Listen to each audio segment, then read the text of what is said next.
Mina bakabusi nengre,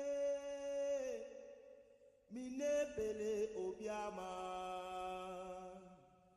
Mina bakabusi nengre, me fele sama. Mina bakabusi nengre, mine pele obiama. Mina bakabusi nengre, me fele sama. Mina bakabusi nengre, mine pele obiama. Mina bakabusi nengre, me fele sama. Mina bakabusi nengre, mine pele obiama. Mina bakabusi nengre, me fele sama. Mina bakabusi nengre, mine pele obiama. Mina bakabusi nengre, me fele sama. Mina bakabusi nengre, mine pele obiama. Mina bakabusi nengre, me fele sama. Mina bakabusi nengre, mine pele obiama. Mina bakabusi nengre, me fele sama.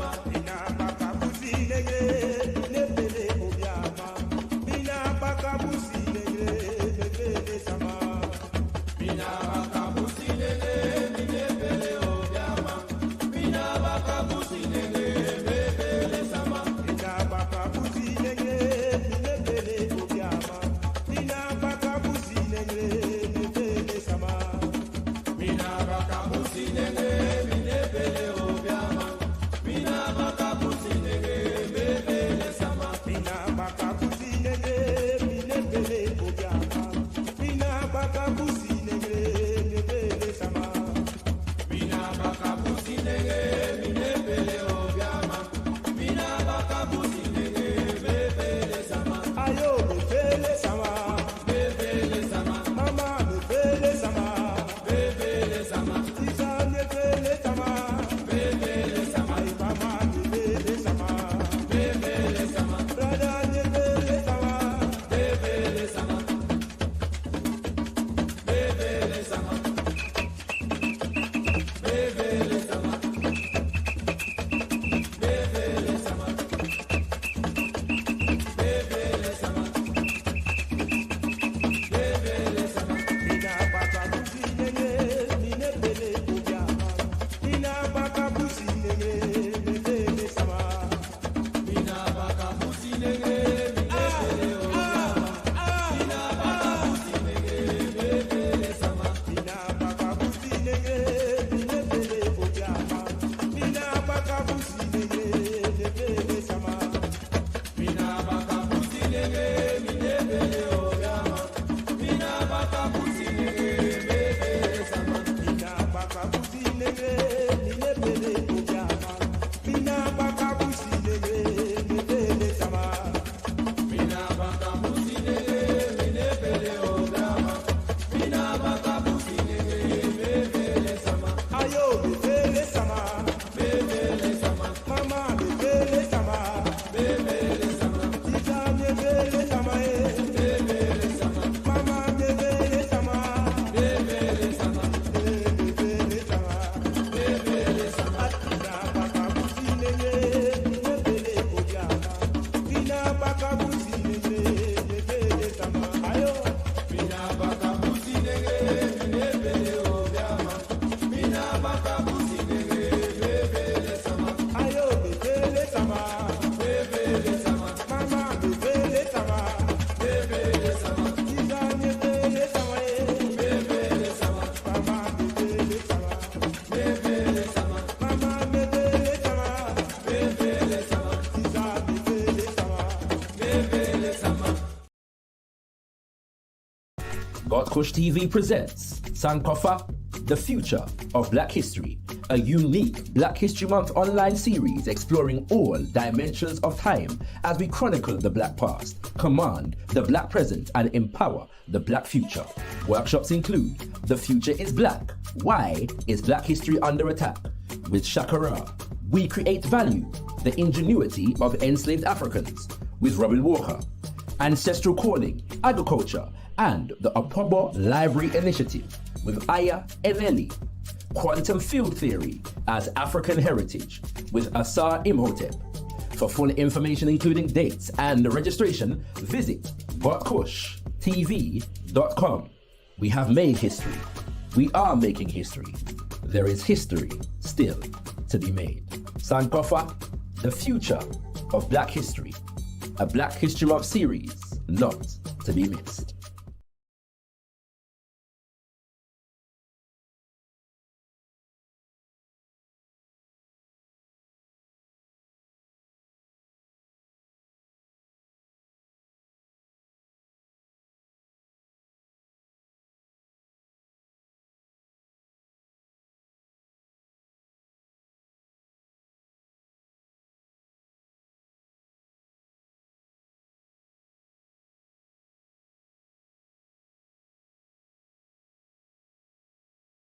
Fire burn them dirty king, blaze up them dirty king, fire burn them king.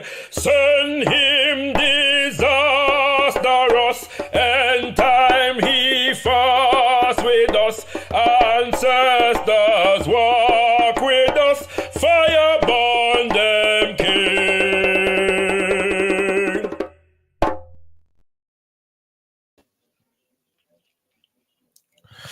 10-9 Mwali, be thankful unto the Mother, Father, creative life force of the universe. Kudzai Mudzimu Mokolo. Give praises unto our great ancestors. Abibi Tumi, Abibi Fahodi, African power and African liberation for all African people.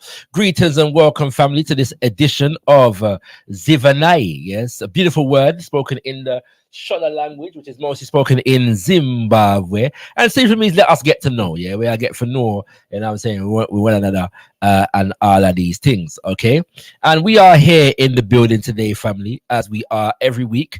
On Tuesday or Jimma Day evenings for our open house. And so you can feel free to join us on the panel very shortly. I'm going to now post the link. Yeah. Now you have to watch via gotkushTV, yeah, to be able to join the panel. All right. You have to post via gotkushTV to be able to join the panel. And we're going to have a very interesting conversation today.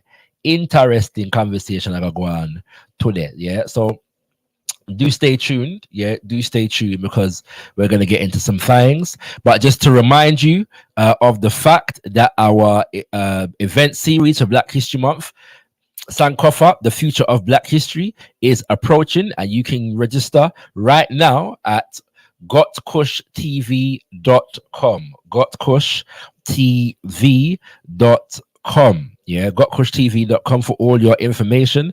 And we've got 4 events in the series. Yeah, 4 events. The first is featuring myself on the subject of the future is Black, why Black history is under attack. And we have our good brother, Robin Walker, on the following Wednesday. So all of the events are Wednesday evenings at UK, 7 p.m. UK time. And we have our good brother, Robin Walker, on the 11th, dealing with the subject of we create value, the ingenuity of enslaved Africans. Yeah.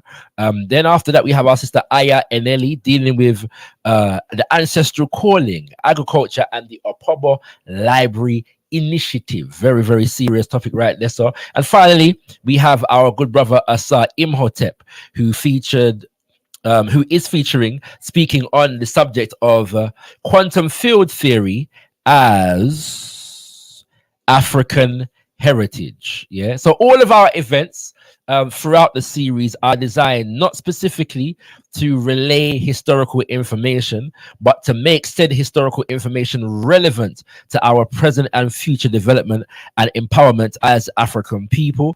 And so I hope ones and ones can see that and understand that. And if you don't, then feel free to go to the website and come to the event, yeah, to find out more. It's going to be a beautiful, powerful series of events.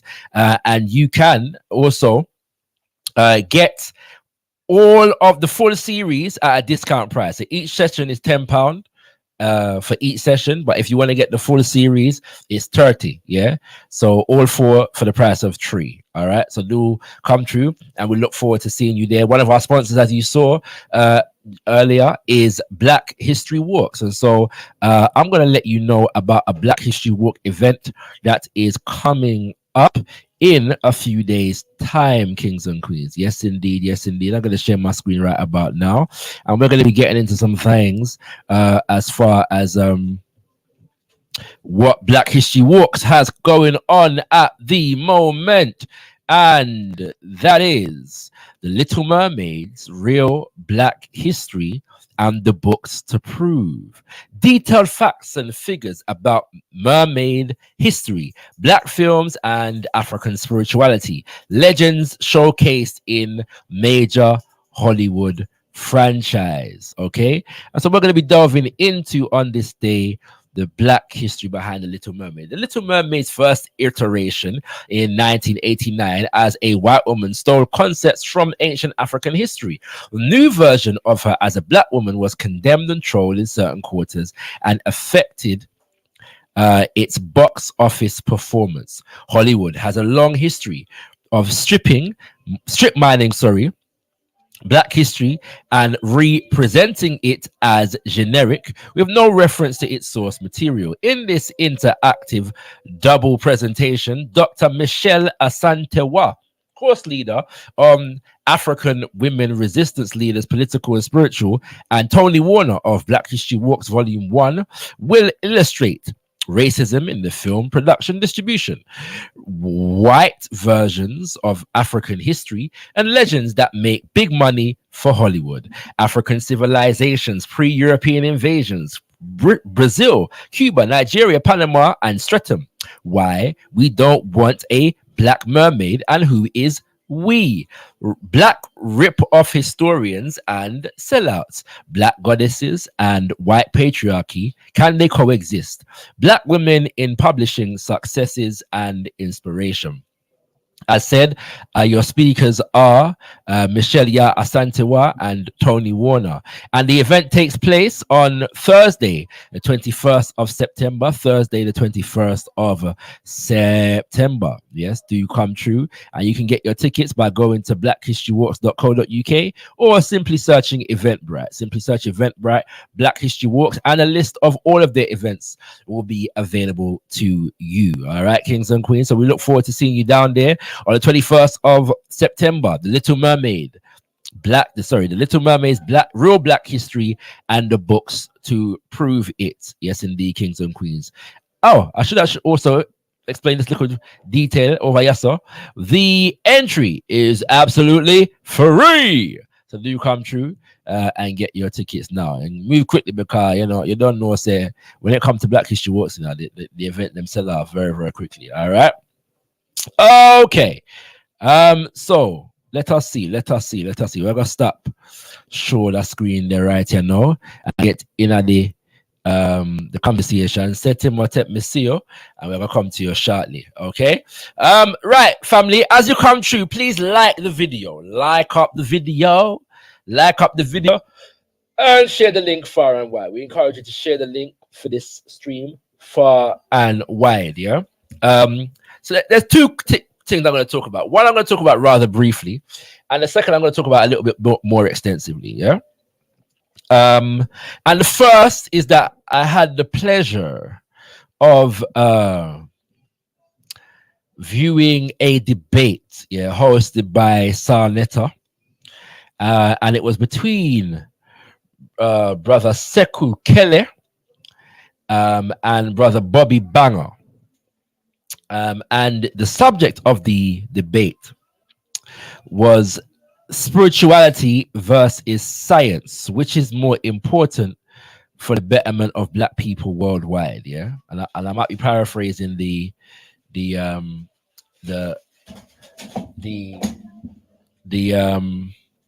subtitle. Yeah, I might paraphrasing the subtitle there. So sorry, family. Give me 2 seconds. Me have a quick situation for deal with. All on there, yeah. May I come back very shortly. I'm gonna give a quick review of this debate, and then I'm gonna go into my next subject, which is a little bit more relating to some issues that are happening in the UK at the moment. Give me 2 seconds.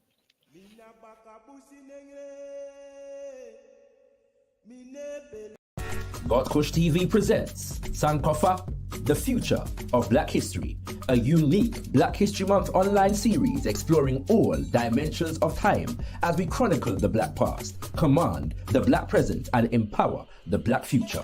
Workshops include The Future is Black. Why is Black history under attack? With Shakara. We Create Value, the ingenuity of enslaved Africans, with Robin Walker. Ancestral Calling, Agriculture, and the Apobo Library Initiative, with Aya Eneli. Quantum Field Theory as African Heritage, with Asar Imhotep. For full information including dates and registration, visit gotkushTV.com. We have made history. We are making history. There is history still to be made.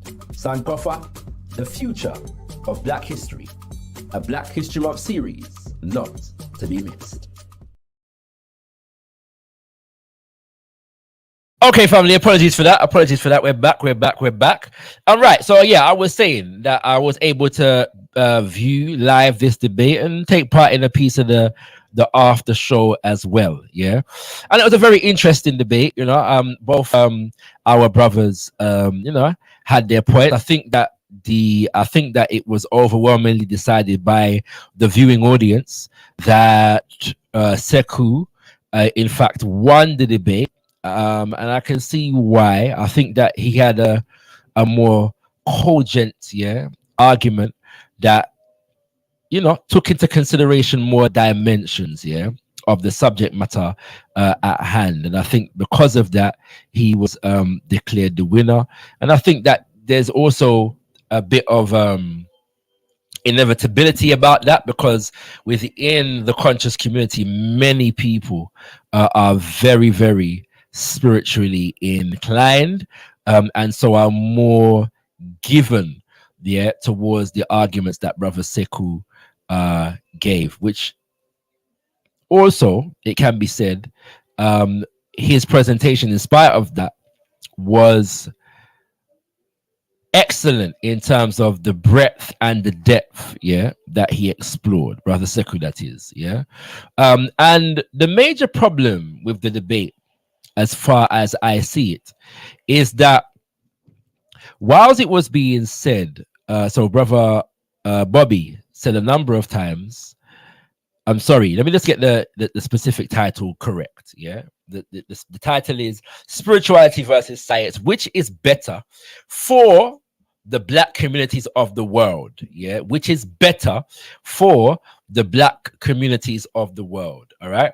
And I saw the development of this debate before it actually took place, before it was announced, before it was, really going to go on. And I saw how the conversation was developing around Sekou. All right. And the conversation, the debate really got started, as far as I saw it, because in promoting African development, Brother Sekou and others began and continue to advocate for the restoration of dignity, respect, and functionality to African spiritual systems. And they are being challenged by a group within the online conscious community who seem to have an issue with this and advocated for science in the place of spirituality, and therefore began to create a false dichotomy between the two, science and spirituality. But then also in the debate, numerous times it was said the argument was not being made that one cannot be spiritual and be scientific, but that you can't mix them, you have to separate them. Well, if that's the case, then one would not need in conversation to challenge somebody who's advocating on behalf of spirituality by bringing science and trying to replace it. I wonder if anybody's understanding what I'm saying. Let me say that. Let me say it another way. If me or Ayasa promoting African spirituality, yes, okay, and nothing that I'm saying is challenging the need for us to be scientifically literate and astute.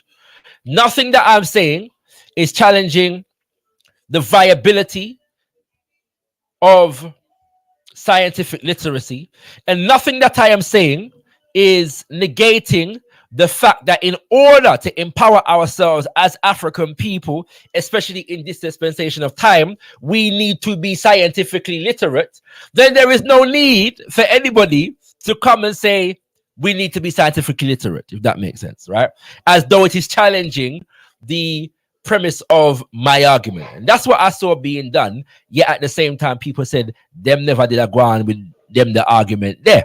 Okay, this despite the fact that Sekou has been consistently saying and advocating on the fact that we need to be scientifically literate. Sekou actively advocates for scientific literacy. Okay, so this forced dichotomy was created, yeah, between science on the one hand and spirituality on the other, and imposed on the debate. And I think that Brother Sekou did a very good job of trying to show the complementarity and demonstrate the complementarity between those two things. I'm not going to go into an extensive review today, but I want to say one or two things.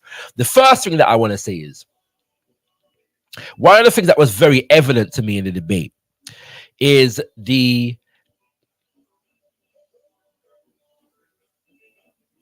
extent to which Eurocentricity has conceptually incarcerated African people in general, and even Africans in the conscious community.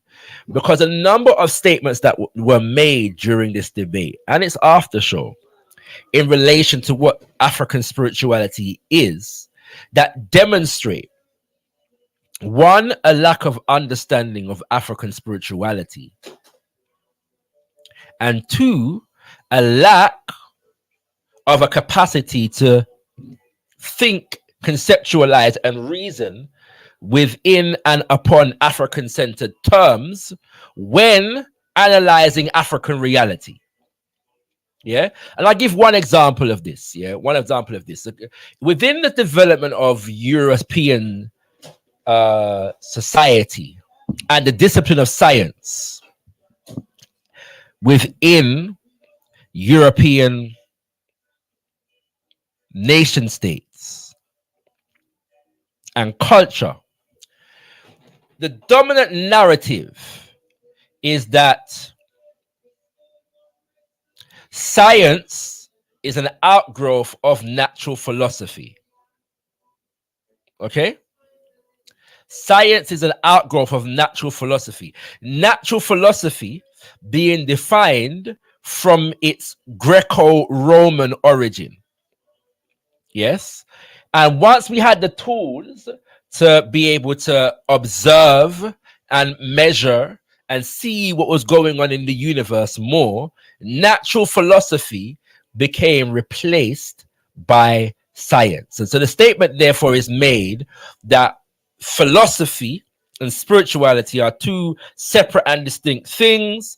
Whereas philosophy might have some value because European science is developed from natural philosophy, spirituality, in particular, African spirituality, has no particular value in this regard. All right. But then when you look at African spiritual systems, one of the things that becomes clear is that our natural philosophy is encoded in and expressed through our spiritual systems. That how our ancestors contemplated nature, conceptualized nature, and develop ways in which to relate to nature is enshrined in the spiritual system. So can you separate natural philosophy from African spirituality when you are reasoning from an African-centered orientation? It's a very basic example that should be obvious to anybody who is a significant voice in the Black conscious community. Yet it seems that what should be obvious was not as obvious, yeah, to not just Bobby Banger, but many of the brothers and sisters who were listening. Yeah. And so my final point on this particular subject is the fact that political education is just as important as scientific literacy. And there is no political education without a cultural orientation. And what seems to be taking place, not just in the conscious community, because what's happening in the conscious community is actually mirroring and aping and mimicking some dynamics that are going on in broader society. And because what's happening in broader society is being adopted without critical examination, we are not only adopting arguments that are being put forward by certain kinds of particular scientists in the Western world, but we are also wittingly or unwittingly adopting their political orientation. Science doesn't take place outside of a geopolitical and economic reality. And unless we understand that, unless we appreciate that, unless we are able to educate our children in that regard, we will not fully appreciate science, not just as a discipline of learning, but as an area of people activity as it relates to power dynamics in the world. Yeah, and I'm going to leave that there for the sake of time. There's more that can be said, but I'm sure if brothers and sisters want to bring me back to that subject, feel free to do so in the open discussion when I open up the lines. Yeah, because I know enough I only did I watch the one day, and so that might be the case. All right, big up to everybody in the chat right about now. Before I go into the next subject, shouting out to Seth Imhotep, Anthony, I don't know, McFahale, I don't know how you pronounce that. That's something there. Big up to Tamika One. Oh, Tamika One, I regularly see that name in the Sonetaverse. And Coffee Campbell, big up. And anybody else, all the silent listeners and viewers who are listening and are watching, big up yourself too. Now, at the moment, yeah, I'm a bit handicapped with my second subject because there was a video that I was gonna play, but the brethren when did post the video looked like him take down the video. Yeah, it was a 2-part video, and I can't find the 2-part them on theme page right here now. Now maybe I'm missing something, but I do know that it was posted on another sister's video. But she only posted the second part of the video, unfortunately. All right, so I'm gonna go to our FIR page on Instagram, and hopefully it's still there. All right, it is. Okay, so I'm going to play from FIR page. Now, unfortunately, I won't be able to play you the both parts because I think it's important to play the both parts to get the full context of what the regime was saying. All right, but I want to engage in some quick analysis of this argument. Now, for those who are not aware, recently in London, South London in particular, an incident took place whereby a sister went into a Asian hair shop. Yeah, I say an Asian hair shop. A shop owned by Indians that is selling predominantly products that are used by the African community, all right, in the UK. And if you know anything about the UK, you know that dynamic is not unusual. Yeah, 99.9% of the products that we use, yes, for our own head is sold to us by people that are not in our community, mostly the Asian community.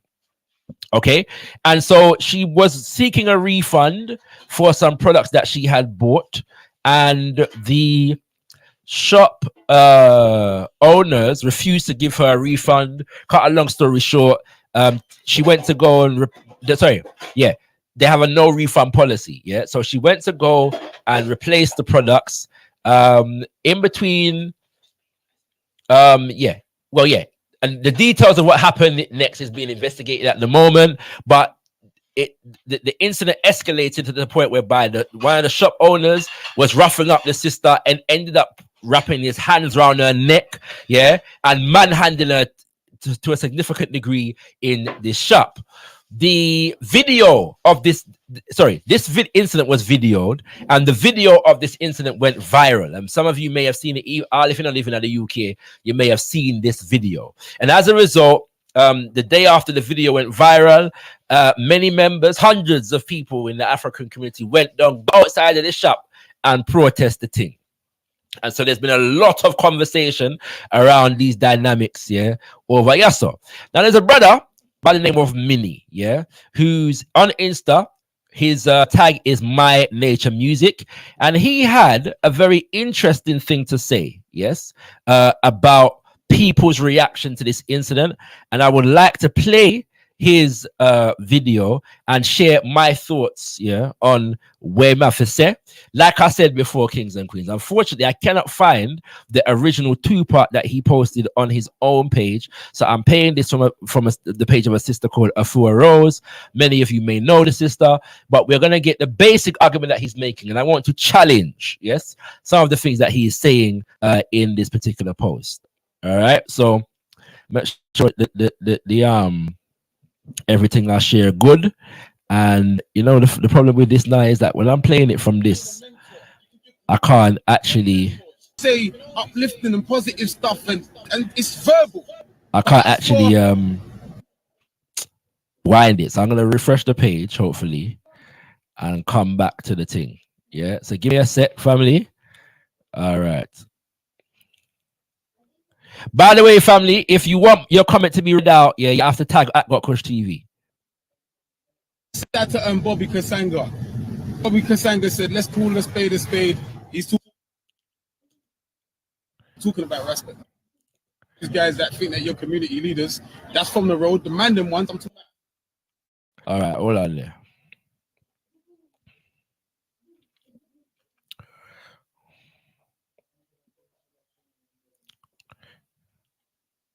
Yeah, what's going on, man? My battery died, so I've not been seeing what's going on social media. Shouts out to Bobby Kasanga. Bobby Kasanga. Let me know if you can hear, family.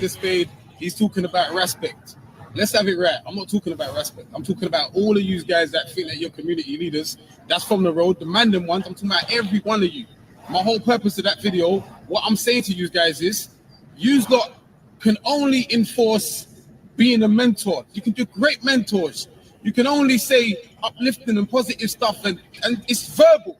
But as for enforcing justice, yeah, you can only enforce justice on something outside your own community. You can't enforce justice on the man them. I gave you the example already. If Tommy Robinson was in Brixton, shooting at the place in Brixton, and he accidentally shot a black woman, yeah, a black woman, yeah, we would all have a picture of Tommy Robinson on our pages. Every one of you leaders would all be bunning the system, trying to get justice for the family for the shit that Tommy Robinson did. Yeah, right? We agree, right? But now, if we're in Brixton, and one of the bad man, one of the man them, the steppers did the exact same crime and licked down the exact same woman, I'm telling you guys, you including Bobby, I love you, Bobby, but I'm including you too, including you. Yeah, so don't make it about rest. It's not about rest. It's about everyone. You could not put a picture of the stepper on your page the same way you put a picture of Tommy Robinson if he did the exact same crime. The reason why you can't do that, because you don't want to be a snitch. You don't want to be a snitch. And I'm telling you, even you, Bob, I love you, but you know all the steppers, you know all the man them, you know what's going on, you know all the gossip, but you're not willing to do anything about it because you can't do anything about it, because even though you're not a part of it, you are still 1 foot in, 1 foot out. Then your friends are out there, and you're not willing to sell out your friends, because if you was willing to sell out your friends for the right cause, you'll be Charleston White, and you are not planning to be a Charleston White, because Charleston White is a snitch. I told you already, I'm not about that community life leader business, because I know where my roots come from, the road. I'm a road nigga. All my niggas are from the road. So for me to be able to enforce justice fully for the black women that are losing their sons, for me to enforce justice fully, I will have to serve justice the same way I serve justice against the white people in the community. The same way that I enforce it against the Asian fella, get his business closed down, get the white people, get them all arrested. The white feds that shot Chris Cabba, we want them arrested. We want justice served against them, man, for the family of Chris Cabba. Yeah, but I know for 100%, none of you lot can enforce that same justice on the man then. That's what I'm telling you. I'm telling you, I'm not asking you, I'm telling you, you cannot. Because if you enforce that same justice, if you chase the man them in that same way and try to enforce justice, legal justice, the same way you enforcing legal justice on this Asian fella in that shop, The same way you're enforcing legal justice on the people them in Ashford. If you enforce that legal justice on the man them, you are officially a snitch. And you don't want to be a snitch. It's against your mechanism. Shouts out to Ras. I never mentioned Ras in not one of my videos. You did. So let's call a spade a spade. If I wanted to mention Ras in my video, I would mention in my video. I ain't got to go around thing. I'm talking about everyone. Every one of you roadman, Ross Clark, community leaders, I'm telling you, if a stepper was to shoot and lick down someone and miss and accidentally hit a woman, there's nothing you lot are going to do other than talk verbal. You're not going to enforce no justice, no peace. Justice, no peace. You're not going to enforce that. That's only for white people when they do something. That's only for the feds. That's only for the shopkeepers. That's only for waste man, black man. That ain't got nothing to do with nothing. But as for the steppers, none of that ain't for none of us. I was talking to a man earlier on today and I said, bro, stop acting like you're trying to enforce. Stop acting like you can enforce any justice on us niggas out in the street. You can't enforce no justice on the steppers. What the fuck? If I'm right, if you think I'm wrong, hey Bobby, I love you, and you're a fucking leader right here. You're putting in a whole load of work. Tell me one time, you know any of these men that are community leaders that are enforcing justice? They're getting justice for the black lady that got strangled, and they're getting justice, right? And then the lady in Ashford, the little sister in Ashford, they got justice for her. People lost their jobs and stuff. They got that justice. Tell me one time when you can actually tell me and show me proof of these people getting justice justice for a black woman who has lost their son due to gangs and it's black on black crime. Justice against the man. Give me one example. You cannot show me one example, because if there's an example of respect doing justice against one of the man them and it's a murder case, that means them man are willing to take the stand and be snitches. And I know that Respect is not a snitch, because I see how Respect was when Bouncer came out, and Bouncer he admitted to snitching when he was 15. Respect didn't like that. I know that. Respect didn't like the fact that my man was admitting to be a snitch when he was 15. So how can you be talking about justice in gun crime and black gun crime, but you don't want to snitch? It don't make no sense. It's counterproductive, and they go against each other. You can only have that energy for someone outside the thing. And then when it comes to our people, you're in a half-stepping thing. You can only be on a half-stepping thing, because if you step over that boundary, you're going to have the local steppers calling your name, wondering what the fuck you're doing. You're trying to get my net. Are you mad? Are you mad? Are you mad? Like, if one of the local steppers in Brixton stepped on something and accidentally got someone, you're not going to put his picture. Because the minute you put his picture up on your page talking about, yeah, we need justice, this guy here, justice needs to be served again, this guy's a wrong one. Bro, the minute you start fucking around like that with real niggas, for me. All right. So we heard that, yeah. Now, there's a number of problems that I have with what the brother said. All right. Now I don't know many personal. All right. Just for some context though, two of the other brothers that whose names he was calling in this particular message, Respect, yeah, who is part of Forever Family, and they do a lot of community work in terms of trying to resolve violence, yeah, in the community. Okay, in our community. All right.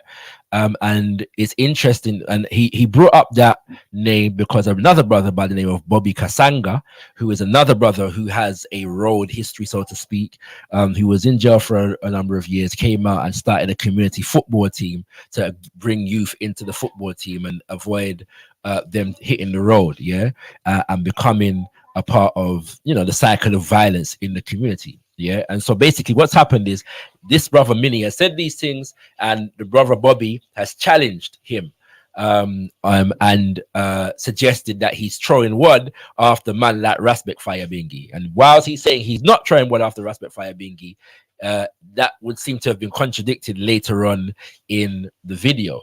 Now, I should just say Respect Rebellion, because I'm not even sure Respect go by Fire Bingi again. So I'm going to say Respect, yeah? I correct myself, all right? So there's a few problems that I have with this video, and yeah. And part of the problem is that there's a lack of context in the way the brethren is framing this argument. First and foremost, African people, black people, are a minority in this country, quote unquote, all right, who are overrepresented in prison statistics. Yes, we are in the prisons far above, and I can't remember the latest statistics. I'm not even going to bother to quote them. Yeah, but far above our numbers, our percentage of the population, which is around 2%. Okay, we are 2% of the British population, and our prison representation is somewhere in the teens. Yeah, if I'm not mistaken. Okay, stick that point there. Just hold it for a second, and we're gonna come back to it. This idea of serving justice. Yeah, the brother kept using this terminology, serving justice. And I think we need to have a proper understanding of what serving justice is. Serving a protest, which is what happened. The brethren and sisters came outside the shop and protested, yes, what was done to the sister in the shop. A protest is not serving justice. Yeah. Generally speaking, people who have institutional power do not engage in protest. They simply use their institutional power to enact justice. Okay? A protest is an act of people who do not have the leverage or the wills of institutional power trying to influence that institutional power. So there is no circumstance, generally speaking, in which a protest is serving justice. The brothers and sisters running outside of the Asian man's shop was not an act of serving justice. When Chris Kaba, Chris Kaba is a brother who was killed in police custody or by the police last year, for those who are not aware.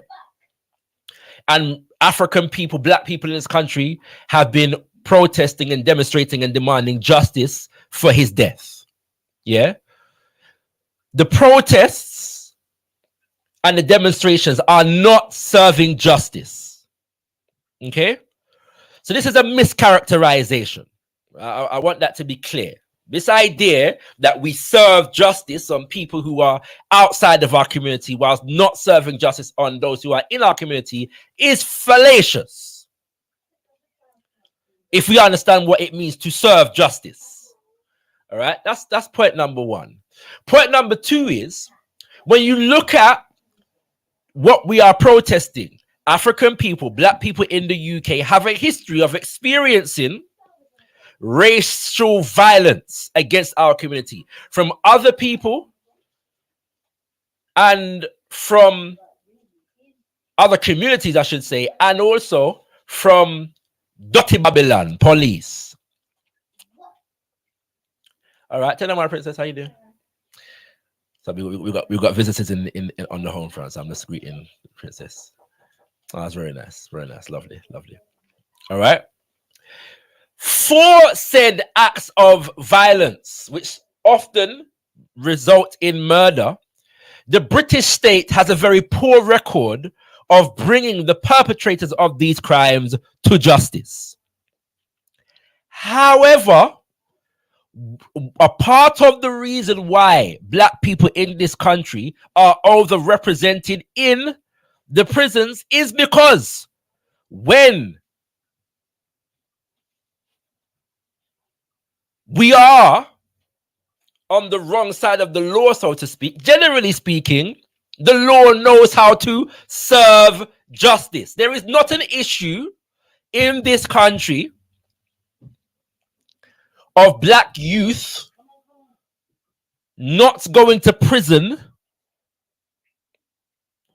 when they are engaged in violence against other black youth. This is not a significant dynamic. But now I say, that there's not some unsolved cases out there that a man never got licked down and never suffered no consequences, that there are not some unresolved murder cases that involve black on black crime, so to speak. What I am saying is, generally speaking, man them go to jail. Yeah? Man them go to jail.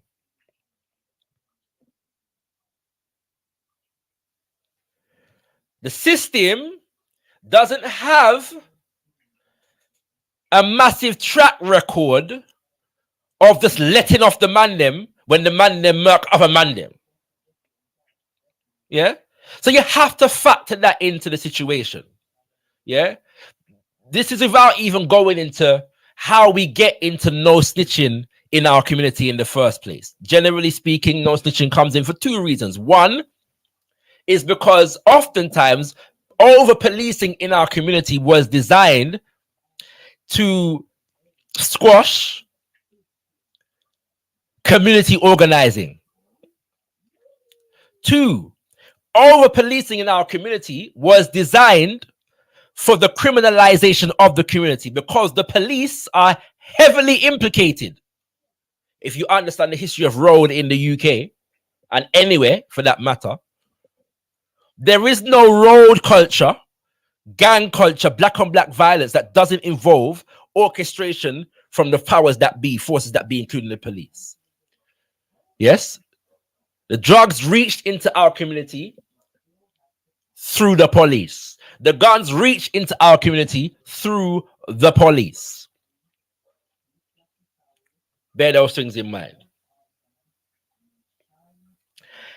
And three, oftentimes when it comes to serving justice, what is taking place on the road?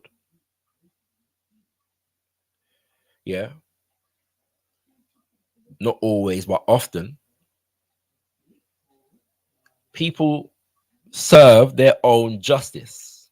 Yeah, when you see a man get killed, enough of the time it's because the next man got killed on Fium's side. Yeah. Okay. So the idea, again, that we're not serving justice needs to be looked at. But then this brother has gone after what he's referred to as community leaders, and particularly those community leaders that were on road, that were man them who were involved in, not like myself, yeah, me never involved in a road thing like that. I was always road adjacent, yeah. Man them that I went to school with and was brethren with, and you know, used to visit their family home, or they used to visit my family home, was on road, right? Yeah, me never did in the road thing. Yeah, Pan-African warrior from birth.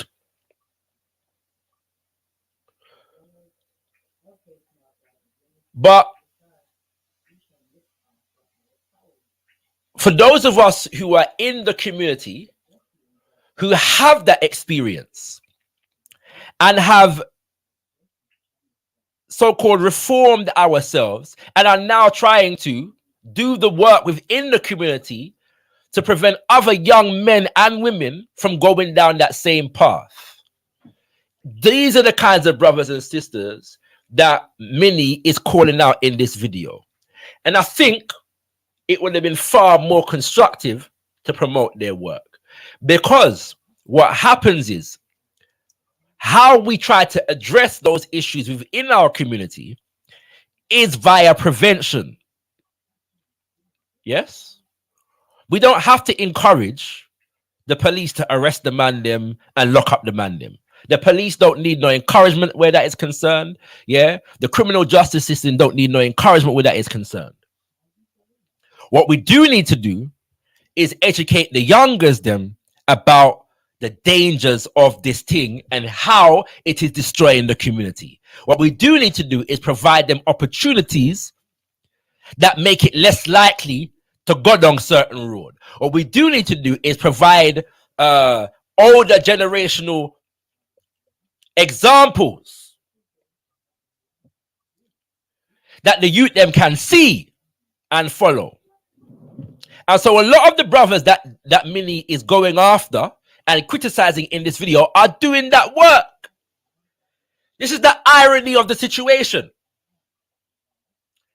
They must do the work in terms of prevention.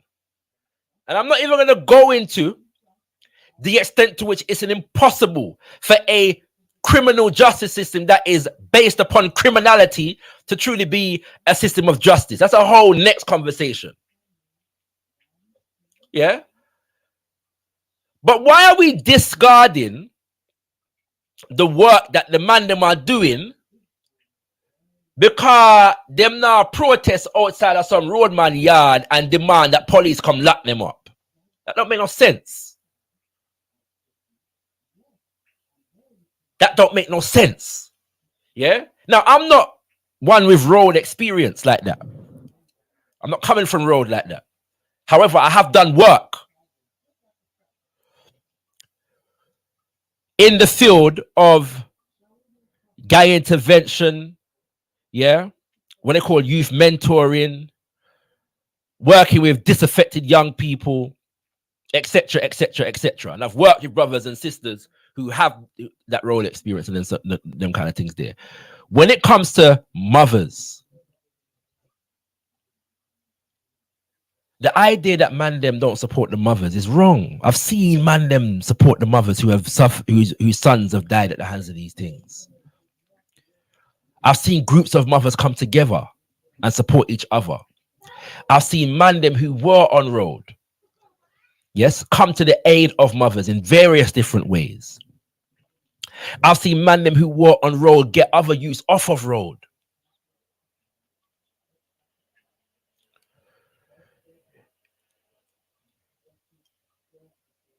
I've seen man them put their own life in danger to have some impact on lessening the violence in our community. That is the way that we deal with those things within the community.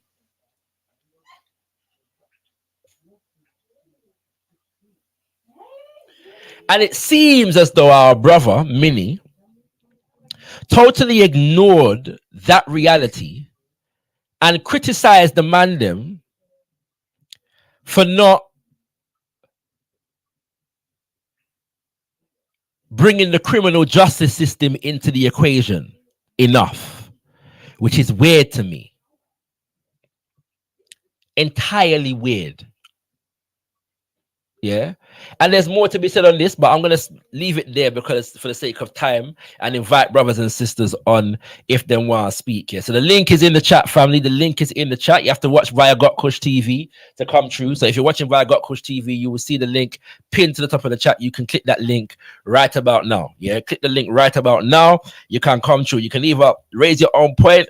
You can speak to the 2 points that I've raised. The first, which was the debate that I saw between Sekou and Bobby, and the latter, which is the issue that I just raised in terms of what it means to serve justice, and so on and so forth. Yeah.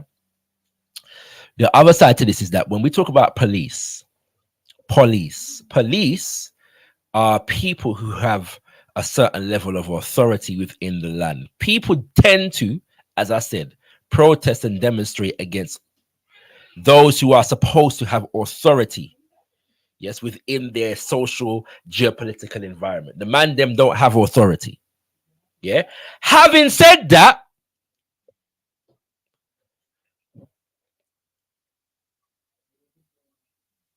one of the brothers who was mentioned in the video, Respect, has in fact led marches all over London of people demonstrating against violence in the community. That is a fact. I know because I have been on those demonstrations and marches.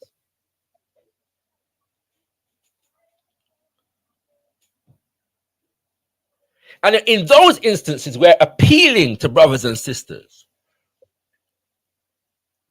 I've been on those marches where family members of those who have been slain have been there and have spoken publicly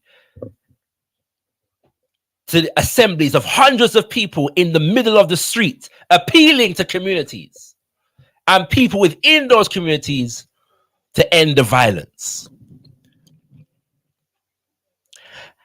And the interesting thing about these things here, when it happens, these people that come up and talk, well, yeah, we need to do it. Why them now do this? And why? It never seems to translate into what this is what I am contributing to the thing. The people that do these videos never seem to be able to direct people to some work what them I do, or that others are doing. Suggest some what the other people are doing in this field. They seem very detached from the work where I go on. Yet them have so much to say.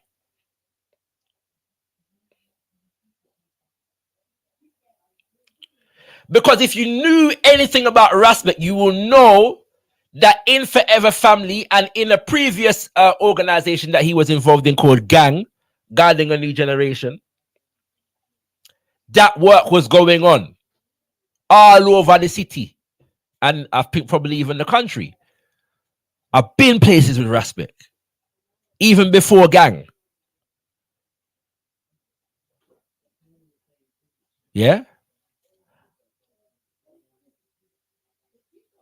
I know, man, that daily are trying to create truces between warring estates all over the city.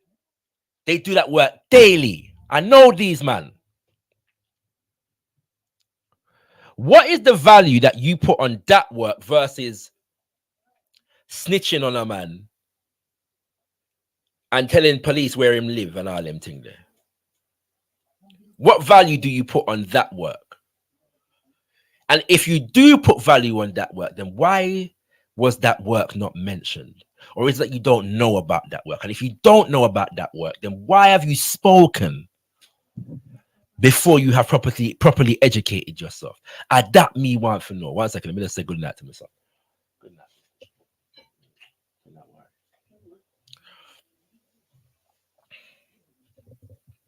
Yeah?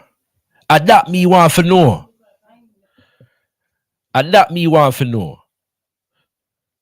All right, family. You can also leave a comment in the chat if you're not atting gotkushTV. I won't be reading it. Okay, that's so I can just differentiate between those that are specifically for the conversation and those that are just talking and sometimes talking amongst yourselves and each other. Yeah. So yeah, I'm sharing the link again. So feel free to come through, kings and queens. You can come through, join the conversation. Like I said, I've been talking about a debate that took place over the weekend between Bobby Banger and Sekou on Sarnetta. And the debate was around spirituality versus science, which I think is a ridiculous forced dichotomy in the first place. And so I did a brief feedback. It wasn't really an extensive review. Did a brief feedback on that debate. And shouted at brother Sekou for winning and for the breadth and the depth of his argument. He had some beautiful slides, and one of the reasons why he won, I think, is because even his analysis and breakdown of science took into consideration more than what Bobby's did. You know what I'm saying? So, all right. Kushti's in the building. By the way, Kushti, I'm gonna send you a text soon. I can't. Me I got invited on for something. Kushti says, "You're talking a lot of truths, bro. Got gotkushTV. I am in two minds, though. Feel free to come through, sis. Yeah, you know what I'm saying. You know, we're not fireball nobody. We're just open up the conversation. The brethren said a lot, and I felt like it triggered some thoughts in my mind. And yeah. That was the vibration. I should also say this. I was reasoning with my Empress Wadia on a subject totally unrelated to this specific subject, right? But we had a conversation about community accountability, and she said she relayed this conversation to me that she had with her sister-in. And without going into the details of what the conversation was about, she said, I'm gonna finish this point and I'm gonna bring through Empress Kush. She said, things happen, and then people ask the question, how are we gonna hold so and so accountable? And she said, but before the event took place, the event, whatever it is, could be anything. What was you involved in? What community circle, sister circle, brother circle community organization, institution was you involved in to help develop systems of accountability? We can all call for accountability when things does go on, but that's not how things run. Accountability is enforced from the position of pre-existing institutions and social order, not things where you want because no, you get licked with whatever it is that is harmful, detrimental, offensive, abusive, or whatever. Yeah. So we can't only want accountability when we are personally affected by things and we want them to get dealt with. It only is effective if we are involved in.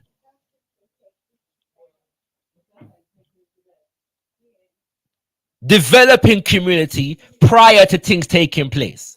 If there is not a functional community, the community is not going to function when things go wrong, just because we want them to.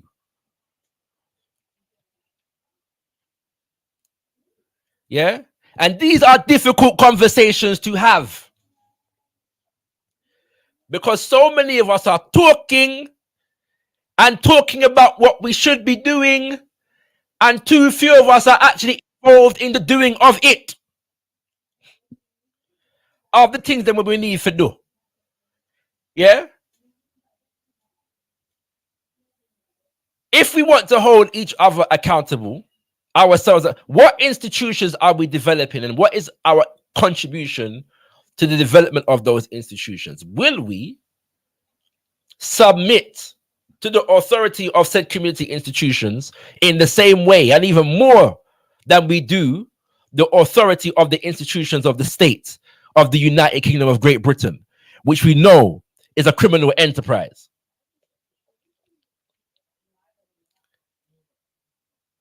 When I ask them questions, anyway, let me stop. Sure. Kushti. Nah, brother, don't stop, boy. He was on the roll. Go on, Kushti. Good to hear your voice, sis. Yeah, bless up to you, bro. So excuse my manners. Bless up to you, the family, and Love. family in the chat as well. Boy, I wanted to come on. I've only came on literally about when you was 45 minutes in, so perhaps when you're just talking about this subject now. And I was listening to you in regards to, I think the is it Mims? Minnie, I think his name is. Okay, yeah. And I was listening because I saw that as well. So I was coming in on that. But you know, when you click the link, you have a block of silence. And when I come in, you're spitting a fire. And I think I kind of understand now a bit more of where you're coming from. And I think I've got 2 points on there, because I think, like you said, you're talking some really serious things now. And I think these are the kind of real conversations that we need to have. And I think starting off with what you just said there, I think you're talking to everyone having a collective responsibility within the community. You can't start claiming that you want this, that, and the other, but then you're not doing anything towards or support that community. And I think that that's the kind of conversation. I think there's like a surface level conversation, and you're bringing it down to the roots. Do you know what I mean? And I don't think that in order for the conversation about, accountability and things like that, the conversation I just came in and you saying needs to be addressed, because, and I'll talk about the other point that I said that I perhaps maybe disagree with you on, but I understand your reasoning, because at the end of the day, right, these are some people who criticize are the same people who pick and choose when they're a part of the said Black community and when they're not. So I don't understand how you can start talking about a community. There's no other race that can opt in and out but still expect to be a part of the community that they created, right? But we have this thing, and I think when the going gets good, whatever good it is for said individuals or different individuals, this is not to the Mims guy, because I don't know him. I only really saw him through this viral video. I'm just saying about certain mentalities, right? So when the going's good, you're an individual, you're a humanitist, everything's evil level. If you try your hardest, everything's succeed. The world sees no color. We've all moved on. And then as soon as something blatant happens, you remember who you are. And then it's the onus on black community and what's going on. And I think that conversation needs to happen in regards to, if you like what you're saying, if you do want to see these institutions and you really do want to see better when these things happen and it does irritate you, what are you doing towards that? But it's also reiterating that that doesn't have to be something that you spend your whole profession doing. That doesn't have to now be your life job. That could be supporting something, that could be financially supporting it, that could be going out and registering to be a part of a membership or a group, and when they need to turn out, you turn out. There's so many little things that you could be doing that even when you dip your toe into it, you'll end up dipping your whole foot in anyway. Do you know what I mean? Because it'll feel so good. So I think that kind of conversation needs to happen, and it needs to be raw like that, how you said it. Like when I said don't stop, I meant it, because we need to have that real talk. Like if we want this, and we clearly do want this, even the people that don't know that they want it, it shows when things like this happens that they want it. What are we really doing? It's not an option in and option out thing. So what are we doing collectively? So I 100% agree with you on that.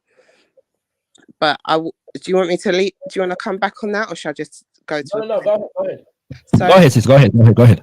Okay, so when I started to listen at first, the thing about, and again, I don't want this to be on personal individuals, right? And I hear what you're saying in regards to his video. Now, I don't know if he did a couple of videos. The videos that I did is when he did a response, and he wanted to clarify things because another person in the community thought it was a shot at Ras, right? So he had to do a clarification. Yeah, that was Bobby Kasanga. Yeah. So the video that I played was him responding to Bobby Kasanga. Right. Yeah, but he did a 2-part video, and I've only got, because I think he seems to have removed the videos. So I've only got the second one that was posted on somebody else's page, if that makes sense. Yeah. Because I watched it this morning, I found it, but I couldn't find it for the show this evening. So yeah, but there, go on. So, and I think, because at first I was like, okay, do you really have to, if you are a part of a black community, do you have to have some sort of credentials in order to speak on it? Was my kind of thing when I first come in. So I do think that as a community should be free to express their frustrations within their communities. So I do think that is a fair thing to do. But again, it goes back to my point of, if you really believe it, right? And my first point in regards to what you're doing, and are you really feeling that you're part of that community 24/7? And also, you know, and this is not to Ras at all, because I've heard Ras say several times that if he was ever around a man that disrespected a woman, bash on a woman, you know, he's talked about his daughters. That is something that you'll hear Ras saying that, right? But what I'm saying is that we have seen areas, like even in America, right, with this guy, right, we've seen cases where, you know, or cases where what he was talking about was in road things, yeah, because they were all on road, right? So what I was getting from it is that if you knew someone, right, or any of these leaders, yeah, I'm not going to name any names, right? Yeah, because I didn't even know the Bobby guy, so I don't even know who he's talking to. But if any of these leaders, because they're from road, right, knew someone very close who did something, and then there was a daughter, and then now there's a mother crying, a black mother crying, and the black daughter passed away. He's saying what the frustration is that this is what I was getting, right? So correct me if I'm wrong, but the frustration is that you'd see more vim if it was police than you would do from that person, because of the affiliation, because of the underlying code and all of that. And so what I'm saying is that if that is an area of if that is an area that is of frustration for people, I think that that's the kind of route he was going through. That's why I said I didn't hear all of the videos. I don't think he was going through the route of, you know, we should be going to the police and, you know, doing all of this on the police side. It was just kind of the, you know, we need to clean in-house. And I think that kind of in-house kind of feeling, even if this is not related to that, but because of what's happened in America, because we've had so many other stuff, like I won't name names, we had someone who was like promoting Garvia and stuff like that, and then we saw him with a white woman disrespecting black women. Like there's been a lot of contradictions on people who put on a label and don't put on a label. Now I understand the frustration for the people who are really doing it, like yourself, Shakara, right? I get that, but as someone from the outside, like you said, this person clearly not in the field or foot on ground, right? So he's not going to know the real ones that you're going to see consistently. But if that viewing that side, just that, and a lot of people like quote unquote unsynchronized, right? So not everybody, we haven't got enough people who are moving the right way. We've not got enough people who are doing their spiritual healing. We've not got a lot of people who even recognize that they want to call themselves black or African, you know, all of that, bro. So I kind of feel like if the majority of us are outside of the fold, and this is the consistency that they're seeing with people who have leaders associated with it, I think it's under that kind of guidance of this frustration of clean in-house first. What are we doing about in-house? There's been a lot, and I understand that this is definitely, like I've said to you before, I believe that this is a disguise and a distraction for something else, but this is our problem nevertheless, kind of thing. Do you understand what I'm saying? Yeah, no, yes. And the fact of the matter is, when it comes to the principle of cleaning in-house and so on, that no sane individual is going to question that fact. No community can develop and empower itself when there are significant levels of violence existing within it, right? So it's an impediment, it's a hindrance, and we need to work it out. The issue is that he directed his statement specifically at what he would define as community leaders in general, and then more specifically roadman community leaders. So these are man them who have a history of being involved in certain things and are now trying to, steer other youths off of that kind of path. And the irony is that is an example of some form of cleaning house, right? That's in-house work. That's not protesting, it's not demonstrating, it's not appealing to the system, right? This is man them who are coming back to their community and trying to say, listen, youngers, like let's not do this, innit, right? And you know what I'm saying, and whatever. Okay. The brother has not declared himself a part of that work in any way, shape, or form. But he's criticizing others who are, and he did actually make mention of the fact that, but when it comes to if Tommy Robinson did thus and so forth, and I don't know if you heard the example and shot, then all of you lot would have this on your thing. But if it wasn't the man then from around the way, then you wouldn't, because you can't serve justice. And then so I began by saying a protest is not serving justice. That's not what serving justice is. It's an appeal to some kind of constitutional authority or state authority in order for them to enact justice, usually based upon the perception that they tend not to do so.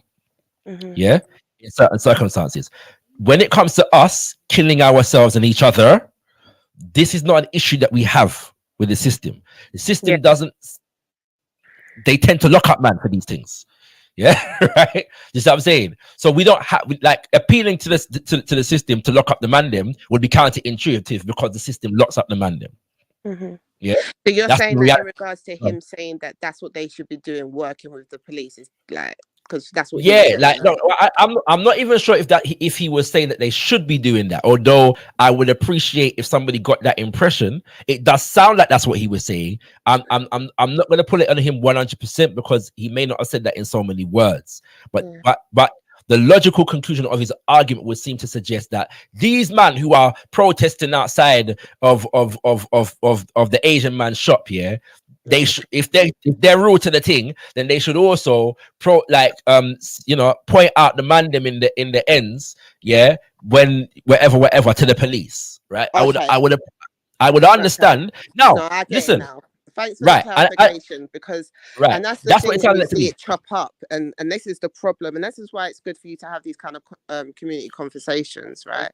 Because I didn't know it stemmed from him trying to disrespect the thing that people went out and protest, and then use that, and then so I get it. So I understand that. Right. So and that's the problem. It's not even like this. Sorry, it's not to cut you this. It's not even as though, look, Pete, there are many members of the community who do engage with police in investigations and so on and so forth, right? Yeah. That's the reality. Okay. There's also the side of the things whereby people in a lot of the times, we as a community do not relate well to police because of our history with police, right? This what I'm saying, yeah. So that has to also be taken into consideration, right? And then the other side to it is that if we're talking about serving justice, especially as we live in like the ultimate thing for me is we want to be in a place where we don't even have to go to police. Exactly. More than so.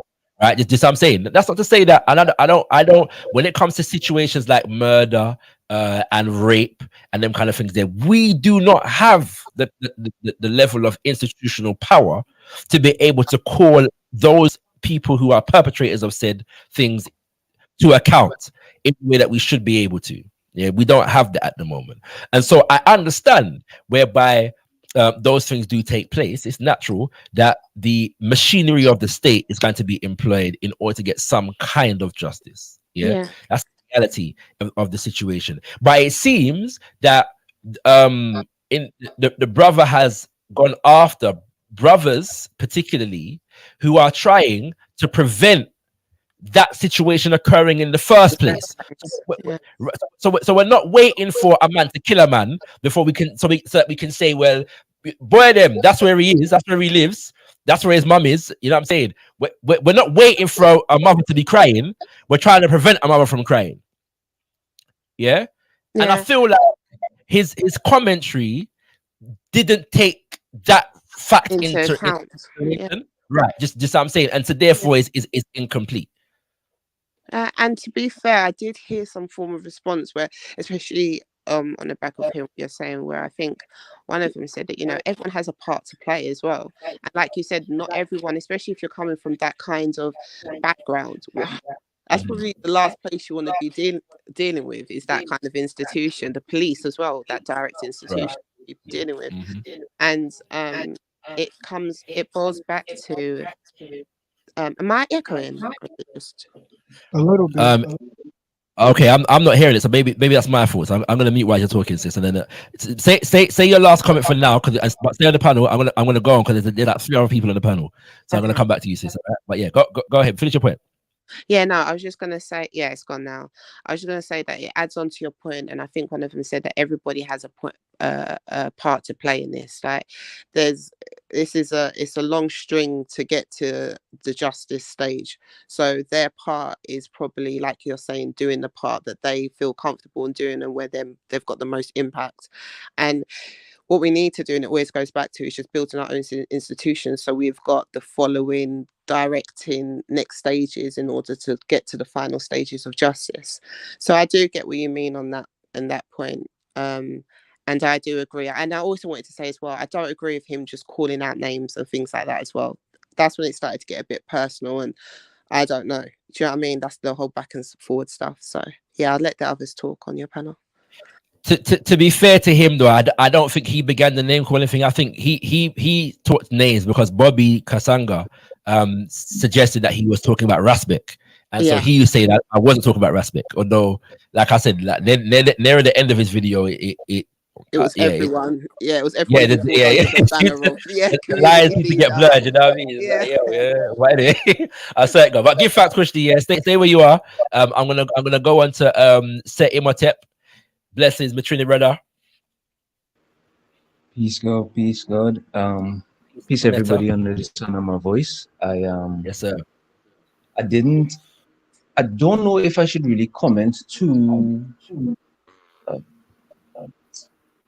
intensely, let's say, or about snitching, let's say, in the community, because unlike you, I wasn't even necessarily road adjacent when I was growing up, so I don't necessarily have the same experience with the culture as other people might have. So I don't really want to touch on that too much. I want to beg you to elaborate on certain things regarding the debate. Now, I didn't see the debate myself. I didn't see the debate myself, so I can't really comment on their individual performances. But I I seem to have noticed a strain of thought within, let me say, a section of the conscious community, or well, the American part of the conscious community, that spirituality in any form, it seems, is either toxic or a net negative in the conscious Yeah. community, right? Yeah. Such that the idea that we should be utilizing spiritual traditions, so-called spiritual traditions, to advance our culture is like a little bit triggering for them, you dig? But so yeah, so I beg it elaborate on how societies tend to use their spiritual cultural traditions to integrate the historical, the scientific, and the philosophical innovations and retentions of their communities over time within their culture, as opposed to separating all of the disciplines, as it seems that the debate was suggesting we do. Yeah, beautiful question. So to deal with, you didn't ask the specific question, but let me deal with what your initial statement in terms of the aggressive kind of attack on spirituality within the conscious community. In my humble estimation, where this is coming from is the fact that there is a movement in Western popular scholastic discourse and the academy that is heavily anti-religion in the favor of science, and this is predicated on the historical relationship between religion and science within the development of Western civilization.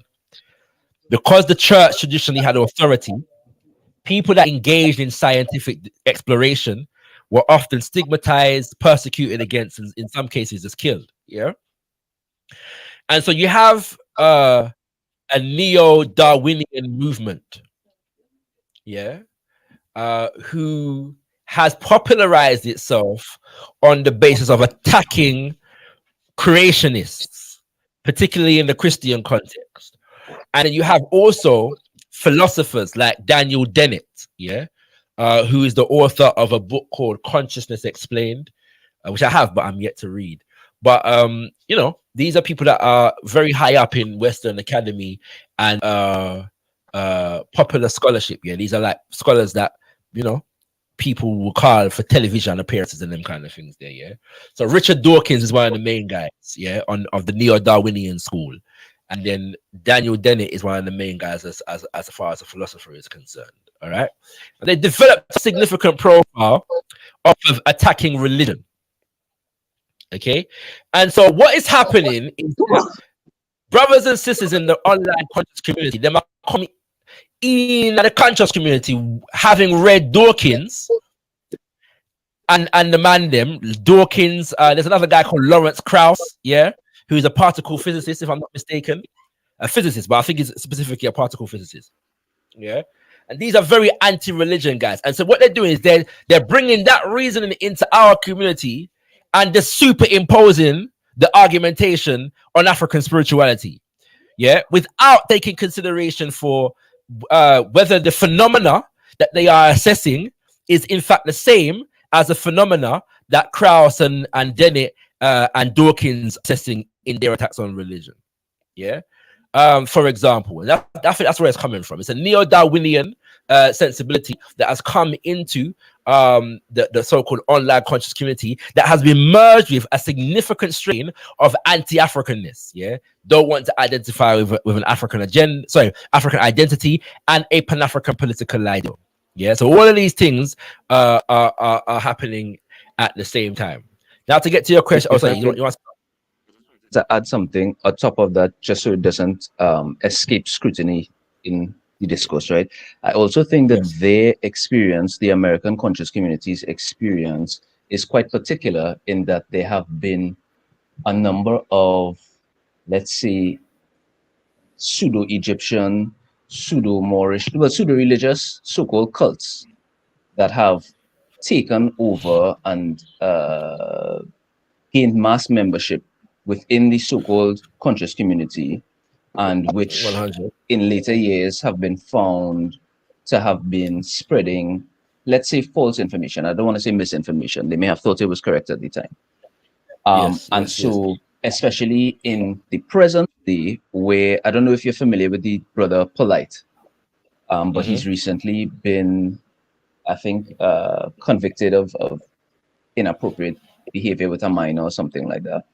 And things like that keep happening with people who are professing spiritual, new spiritual beliefs, let's say, within the American conscious community. So I think that it really is quite triggering for them when people are attempting to bring spirituality, merge spirituality and culture, because a lot of them actually have like first-hand experience having gone in and out of some of these cults now. A lot of them are Egyptian cults in particular, you know, or Egyptian-based cults, I should say. Can I add something? One second, my brother. I'll come to you. I think that your estimate is correct in some degree, and I think Brother Sekou even made that point in a lead up to the debate itself. At the same time, I think that to the extent that we suffered abuses at the hands of scientific institutions, the government institutions, to the extent that we suffered abuse at the hands of the church, these institutions don't seem to have come with the same stigma. There are many brothers and sisters who are involved in African spiritual systems who are upright, individuals and communities who have integrity and so on and so forth. And so whilst I would agree with your assessment, I think that there's an imbalance in the reasoning, where that is concerned. But I'm gonna come back to the rest of the question. But Brother Kohani wanted to come true, so go ahead, Brother Kohani. So I just want to say this. I think a lot of people who have an issue with merging African so-called spirituality, I like to call it naturalism, and try to mix it in with science and culture. I mean, sometimes there's an African American saying that says it's time to call a spade, and I believe that these people who have an issue with Black people trying to have us go back to so-called African spirituality, they just need to go ahead and say, I don't like being African, because here's the problem. Sigmund Freud, right? Sigmund Freud, what did he use for his psychological what did he use for his psychological focal points? He used Greek mythology, i.e. European mythology. So when I hear Black people say stuff like, no, we can't mix African culture and science together, how about we just stick with science? Y'all just don't want to be African. Just say what it is. Yeah, I 100% agree with your assessment, my brother, and maybe the point that you just made actually leads us towards answering the second part of Seti Imhotep's question. Repeat the question for me, Imhotep, just a minute. I have it clear in my head. Remember what I was saying? I was spitting off the dome.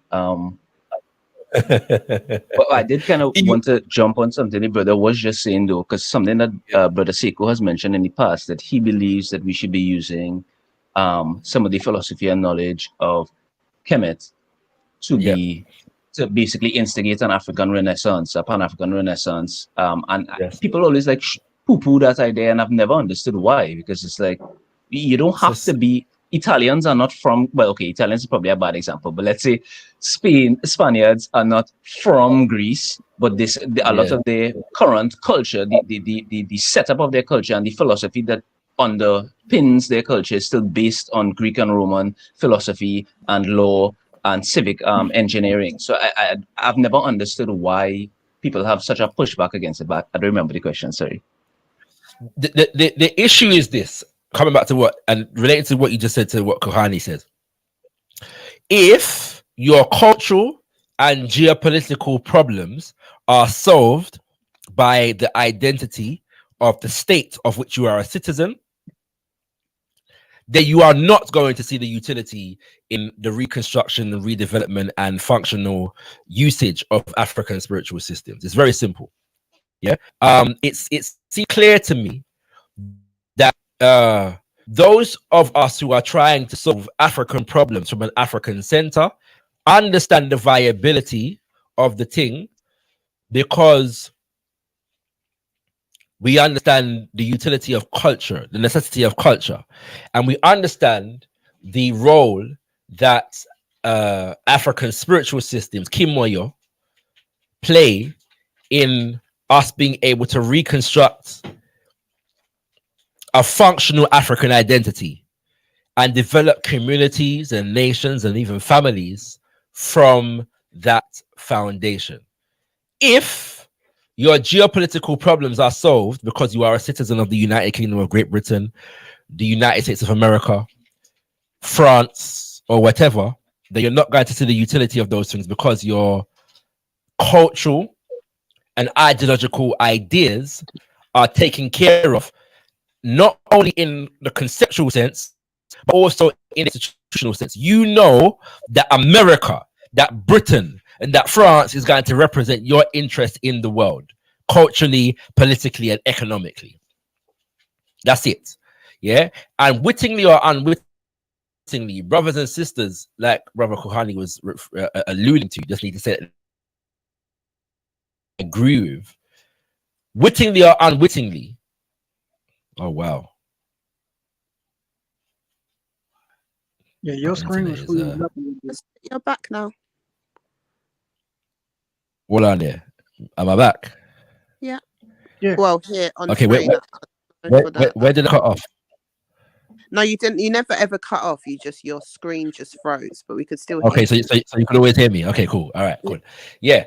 So wittingly or unwittingly, I just simply pledging their allegiance to the Western geopolitical order as it stands. Yeah. Them lack vision, you know, them lack an independent intentionality. They lack a political and cultural intention that is not tied to Western empire. Yeah, Bunya, where you gone? You was in the back here. I was coming to you next. Yeah, that's a good question. Yeah, go ahead, sis. The group of people you're referring to, what do they class themselves as if they're not African spirituality? Some of the atheists, Okay. some of them black atheists, yeah, and so on and so forth, right? And the issue is not science versus spirituality as far as the brothers and sisters who are advocating on behalf of spirituality is concerned. I have never, yeah, for example, I've never come across an African spiritualist who challenges evolution, for example. Yeah, like I've never come across it. I've never come across somebody who adheres to an African spiritual system who rejects the Big Bang, for example, theory, based upon the fact that it goes against what Orunmila said and taught. I've never come across this. Yeah, I've not. But what's happening is people are taking arguments that come from a Christian-centric Western society and imposing them on an African reality where it doesn't particularly fit. Yeah, that is the issue. Yeah, Bunya, wait there. You know, I'll come back. That's where I go on. Your battery dead. So yeah, that's my assessment of those dynamics. I'm sure Sarnetta will release the debate at some point, you know, in the next few months, so people can watch it. But yeah, it was an interesting one. Go ahead, Brother Kohani. No, man, you revealing too much secrets, man. He might be listening, be like, I'm not gonna release these debates no more for free. No, he tends to after a while he tends to release them, innit? Like so everybody can watch them after a while. So I'm sure he will. But even just the after review debate conversation that took place on his channel was an interesting one to watch. Do you know what I'm saying? You know the beautiful point is that you made, Brother Kohani, is about the fact that Freud, yeah, he used terminologies from Greek religion to define his psychological concepts. And one of the major applications for African spirituality, as I see it, is in the realm of psychology, psychiatry, and mental health. Yeah, in my humble estimation, I've said this before, but the deeper level to that is brother Bobby was advocating the Western development of science in the sense of the fact that science was evolved out of natural philosophy, negating the extent to which because African spiritual systems are fundamentally nature-based, natural philosophy is an inherent aspect of African spiritual systems, yeah, but also seemingly not aware of the fact that the natural philosophy of Western society also has a connection to its Greco-Roman religious development also, yeah. It's impossible to differentiate, not to differentiate, sorry, but to separate the two in terms of the development, the actual evolution, the real historical evolution of this society and its ties to Greco-Roman civilization. And that's why I say the people that are fundamentally Eurocentric and trying to shroud their Eurocentric orientation in a veneer, in the thinnest veil of blackness possible. Yeah, I'll say, go ahead, my brother, go ahead. Even another thing that this is kind of kept hidden, but this actually happens. Like medical students every year be going to like the Amazon, to the African forest areas to meet with the shaman, and they'll ask like the shaman like what plant, they'll be asking like what plants and stuff do y'all be using for this particular sickness, and they'll take that plant and they'll make synthetic versions of it. And keep in mind, I'm not advocating that naturopathic medicine is the answer to Western medicine, but I think to a certain degree, those Africans who haven't been, I'm pretty sure they're doing something right. If Harvard medical students be going over there every year trying to talk to the shaman about, yeah, y'all got a malaria plant? Yeah, we use this. You know what I'm saying? So I actually made that exact point in the after debate review, yeah, about the fact that the connection between the academic study of herbs and herbology, and the extent to which they co-opt the wisdom traditions of indigenous peoples around the planet, yeah, particularly from Native America and Africa, and sorry, Asia, yeah, China, in particular, right? It's a fact, but yet one of the major examples that always comes up around these people when it comes to Africans is this: they tend to speak derogatively about herbal medicine and herbal medicine in connection with African priests, yeah, so called. And yeah, it's a weird dynamic that exposes the extent to which Eurocentricity is a particularly dominant factor within, I don't want to say dominant, but pervasive within the conscious community that says it is about freeing itself from the conceptual incarceration of white domination. Now, I would say this though. I do think a lot of people, especially with what we've seen, a lot of people do have a right to be very, apprehensive about the Dr. Sabis of the world and these herbalists, because, these herbalists are not, they don't, when you ask them for a particular herb, they're not medical professionals. They're not asking for allergy tests because that particular herb they might give somebody like this helps with erectile dysfunction. That could kill somebody if they're allergic to that herb. So like I get the apprehensiveness with naturopathy, but it's just we have to, if we see these herbalists out here, we gotta relieve them of their herbs and tables. You know what I'm saying? Because they're getting people hurt out here. I get it to some degree. What I don't understand is when apprehension to those herbalists comes with a complete faith in big Western pharmaceutical industry. Yeah, I don't understand that. Yeah, there is no Dr. Sabi and nobody who has committed more crimes, yeah, than big pharmaceutical agencies and their profit margins, yeah, and done more harm, yeah, to people, yeah. There are drugs on the market, yeah. You live in America, right? And Yeah. profited off of it as well, Profit off knowingly. of it. Yeah, knowingly there are drugs. So when I couldn't believe, yeah, the first time you go to America, 1995, yeah, me turned 10 years old in America, New Jersey, we did there, and in England we don't because the healthcare system is different.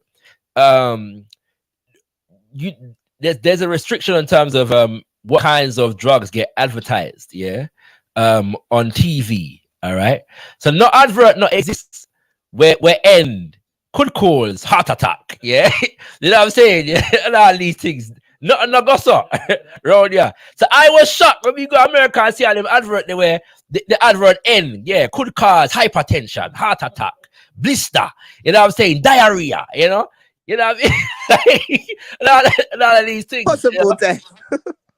Yeah, possibly, yeah, all them something there, you know what I mean? Impotence, you know what I mean? Everything, could cause everything. And the side effect worse than the illness where I take the medicine for. Yeah, and all of these things. But when you look into big pharmaceutical agencies, like, look at even the advocacy for the COVID vaccine, yeah, and the extent to which the vaccine was patented, yeah, so that others couldn't replicate it because the people that patented it were earning money off of it. So within the realms of this particular healthcare system as it stands globally at the moment, profit margins outweigh general health, yeah, and this is a reality that we just accept, right? And not only do we accept it, that many of us, even in the conscious community, are beginning to advocate on behalf of. Whilst we talk about horror stories of natural herbalists within the community, I just think it's fundamentally flawed. There's an imbalance in the reasoning, Yasa. And that's not to say that there are not some crooks and so on and so forth who have been in the community. Well, I'm not denying that. I'm simply saying that big pharma is a criminal institution, yeah, and to advocate on behalf of them whilst rejecting her, whilst ridiculing natural herbalists is a joke. The other side to that, my brother, if I may, is that oftentimes because of the fact that like in Africa and the Caribbean, healthcare is often not free at the point of delivery. Yeah. And so it's difficult for people that are living in poverty to get access to certain medicines. Yeah.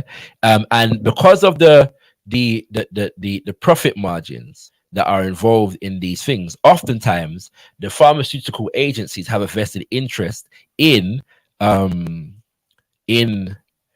delegitimizing herbal medicine, because if people it's cheaper for people to access to. They don't have access to sense when oftentimes poorer communities, that's all they that's 90% of what they really have. You see what I'm saying? And so if you begin to give legitimacy and treat herbal medicine scientifically within communities, not go teach them knowledge and put it into a big university and give it a PhD and a degree and so on and so forth. But if we begin to do that, legitimize it on our community and grassroots level, the idea is that it will begin to delegitimize, the pharmaceutical industry as it stands at the moment. And so we have to be mindful of all of these dynamics, is the point I'm making. Yeah, man. Family. That was a really strong point. Go ahead, sis. Go on. I was just saying that was a really strong point, bro, because I didn't see the debate, but as you was just talking about, those kind of mindsets and just thinking about the demonization of it all as well, because that's where it kind of, I feel like a lot of it stems from. And then when you look at the history of where it stems from the West, and then you understand the incentive for them to demonize it in regards to they will have more profit, keep us sick for longer, we keep churning it in while letting you know that what you've got is a load of rubbish. It's just, Right. Sometimes it's good to just bring the play it's a out. mad thing, fam. Yeah, exactly. I, You gotta I, get I, there. I know two sisters recently who have done degrees in herbal medicine. One of whom is explicitly connecting what she learned academically to the traditional herbal systems of her people. She's Ga, yeah, Amazing. right. Just I'm saying. Now I'm saying that if brothers and sisters um were holistic in their understanding, they would promote things like that. Yeah, that it would be legitimate to say, listen, our ancestors laid down certain herbal systems for our general health. We need to evolve that with new knowledge that we've developed. Yeah, that human beings have developed, and so you know what I'm saying, and so on and so forth. Right? It would be legitimate, but I don't see that. I don't hear people promoting those things. Yeah, in these debates Because and in these environments. Sorry, go on. because so linear, bro. These kind of things are always so linear. They don't open up space for thought. You know, like both can be a positive thing at the same time. People think if you're thinking about herbs, you're thinking about just how it was at that point. There's no progression. There's no, new growth or new findings. It's like Right. it's like I feel that you reject that. So hearing Right. a sister who's into both the Western sciences or quote unquote using the modern kind of technology, right? Just to even be able to have that facility and then being able to look at her own ancestral medicine and then seeing the link. And also I wouldn't even be surprised if she saw a lot of origins from the West that stemmed from from her origin, which we know is going to happen. Right. That's I right. think things like that is brilliant because it also shows that just because you're into natural health, you're not just stuck at just bush tea and that's it. If there's more things we can elevate on, we're all about that as well. We're supposed to be elevated on. Yeah, I was drinking some bush tea, some everything. Exactly. They think that's all we want to do. You know what I mean? Like they don't want to do. No, I was on a live one time, or was I just watching? I don't think I was on the live where the brethren. No, I was on the live actually because he came. It was a live in response to a presentation that I did on Pan Africanism, and a brother Kale came on. Yeah. The live, and brother Bobby said to the brethren, "Yeah, I bet you think you can eat kale to cure AIDS or some stupidness like that. Like, why would you? Like, What? who's ever like? But this is the kind of caricature. Yeah, you could just eat some kale and cure cancer. You know, you know what I mean? Like, it's ridiculous. Yeah, it's ridiculous. Aya, you know, or you know what I'm saying? So, you know what so it yeah. reminds me of is when the Native Americans complain that when they see white people, they always say, "Can you speak to animals?" It's just like people have this caricature in their heads. Do you know what I mean? If you're a certain way, this is what you do. Yes, you believe it. You know what I'm saying? It will cure, anything. Yeah, yeah, you know. Ignorance at its best, really. Madness. Listen, family, I'm keeping the lines open for another 10 minutes here. We're approaching the hour of 10 p.m. UK time. Mr. Bunya was on there for a while, and him duck out. So I don't know what going, but I hope the region is well. But yeah, feel free to come back, bro, if you're still listening. And don't give me no excuse about the conversation. Move on. It's open house, so you can bring it back to whatever you want to bring it back to. Everything good. So yeah, family. So if anybody does want to come through, you've got 10 minutes in which to do so. Another thing I could have spoken on today, I just finished watch Top Boy, yeah, with my woman. You know what I'm saying? And it was a very interesting view. I know people are not particularly happy with the final season of Top Boy. Top Boy, well, most people should know what Top Boy is by now, innit? So we're not going to explain, but yeah, I see why people were not particularly impressed with the final season. But there's one thing. Did you watch the last season that just came out? I really didn't like it. Yeah. It was very unrealistic, especially what happened to old dude. I'm not spoiling them, but especially what happened to old dude. That was very unrealistic. Okay. I hear you. Yeah. Well, yeah, I hear you, bro. You know what I'm saying? One of the things that I noticed though is that the fifth and final season comes, yeah, and the only that all of the all of the relationships, the actual relationships, intimate relationships are just dead. Like there's no black male female relationship. The only relationship, that seems to have survived the ending of Top Boy is a lesbian one, right? I just find that interesting. You know what I mean? I just find that interesting. Like all There of the was no, black because man, I didn't watch it. I've not watched any of it. So there was no relationships between a black man and a black woman throughout the whole seasons. there were relationships. They just all ended by the time the thing finished. Yeah, right. They some happen and mash up all of the relationship. Them, yeah. You know what I'm saying? Like, So to be fair,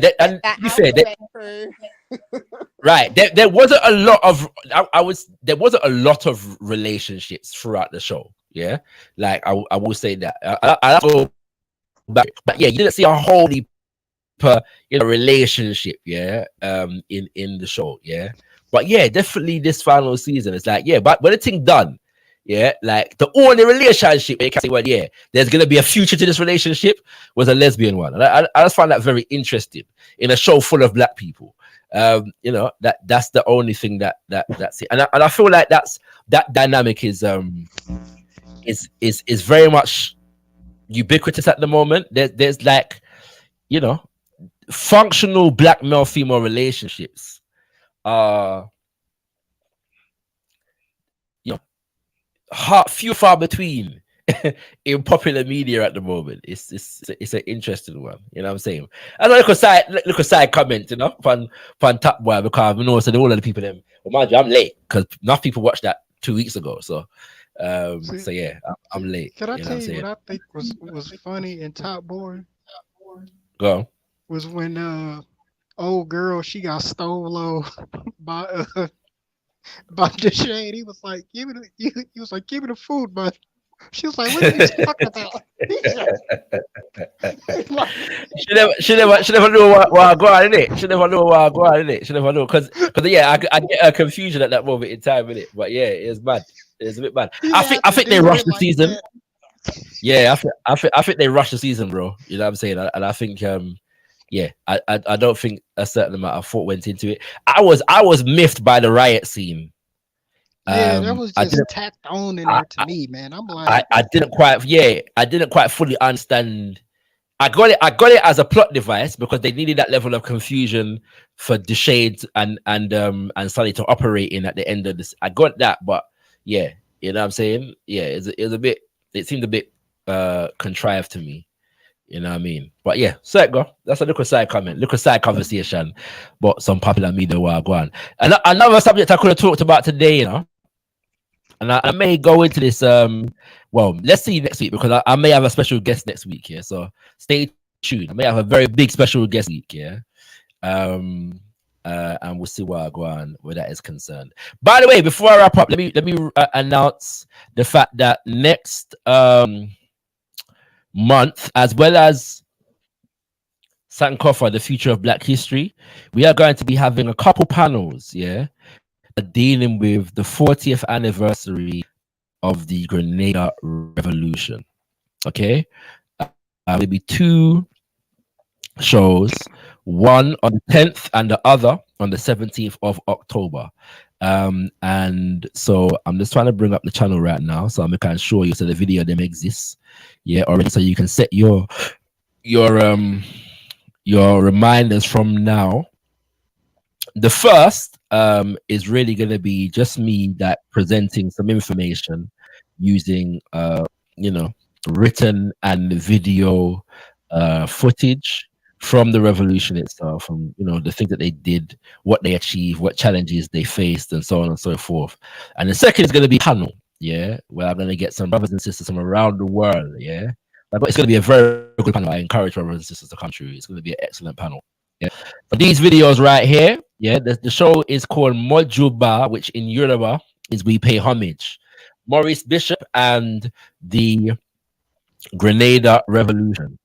The 19th of October is the 40th anniversary of the assassination of Maurice Bishop, who was...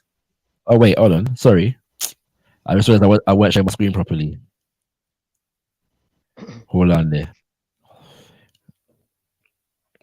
All our family. Let me get this thing proper. This computer's moving slow at the moment. We'll get there. We'll get there.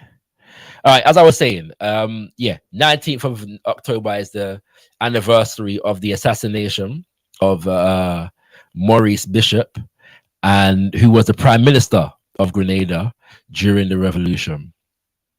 6 days later, the American government, American military invaded the island, the small island of Grenada, and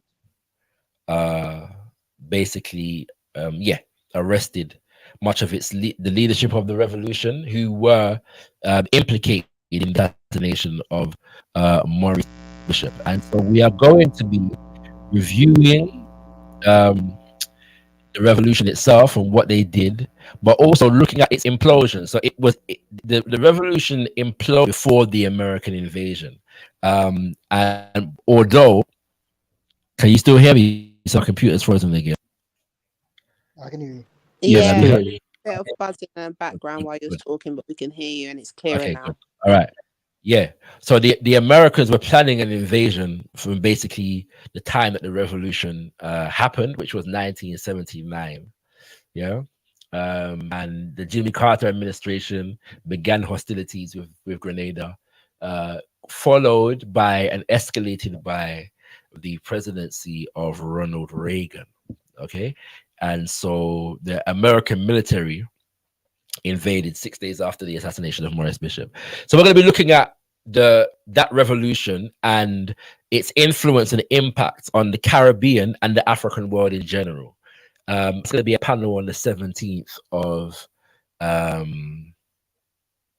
October. And then after that, we're going to be going back to look at what's happening in West Africa. Yeah, with the coups and stroke possible revolutions that are taking place in West Africa at the moment. So Empress Kush, stay tuned, because I'm going to invite you to something at some point. Yeah. You know what I'm saying? For those who don't know, Empress got a very good presentation breaking down some of the basic information that you need to know about Wagwan. Yeah. So,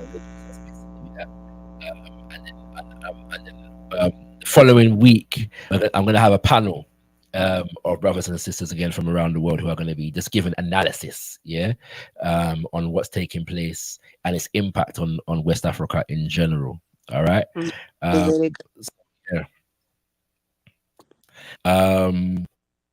Yeah, family. All right. So I was waiting to see if Bunya would return. He hath not. Yeah. So I'ma close the show. Yassa, and get a last word from everybody. So beginning with Kohani, get a last word, King. And thank you for coming through. I appreciate it. Right on, right on. Tia Mari, thank you for having me on. As always, yeah, man. I always have a blast when I'm on here, man. You one of the few cats on YouTube with some sense out here. I swear. Thank you, my brother. Much appreciated. And you welcome. Anytime you want to come through, you're very, very welcome to come through. I appreciate your presence. And you always make good contributions. So much appreciated. Much appreciated. Imhotep. Peace and Pan-African power to everybody in the audience listening live and listening after the fact.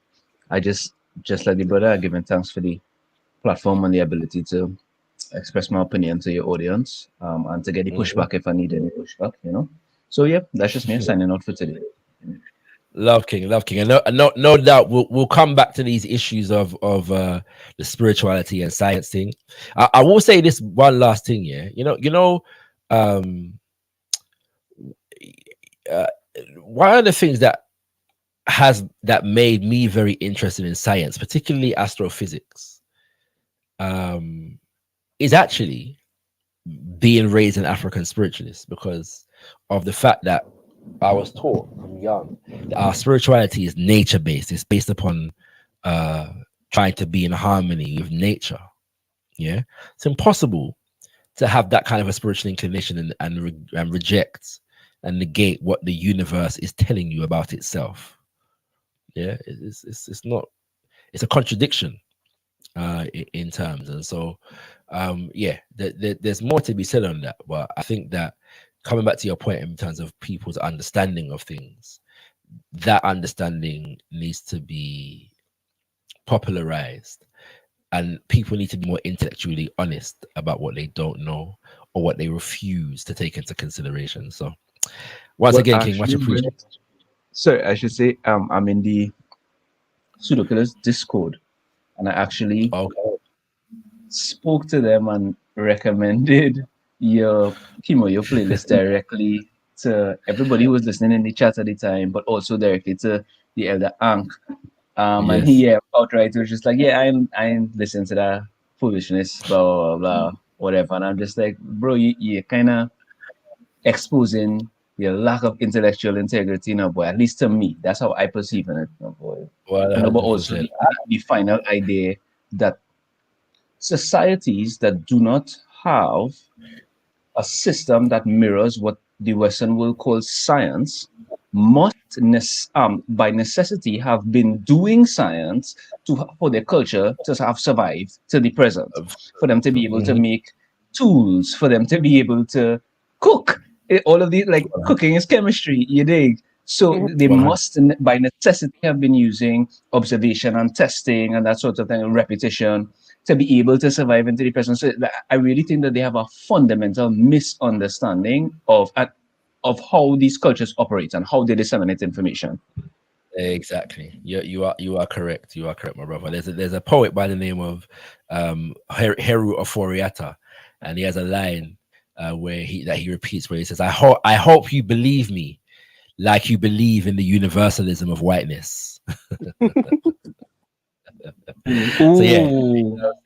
Yeah. You know what I mean? That's a good one. But yeah, I'm not surprised that he rejected the presentation, and or even viewing it. You know what I'm saying? So that's not a surprise, well, we give thanks same way. Give thanks once again, Imhotep. You're always welcome. Kushti.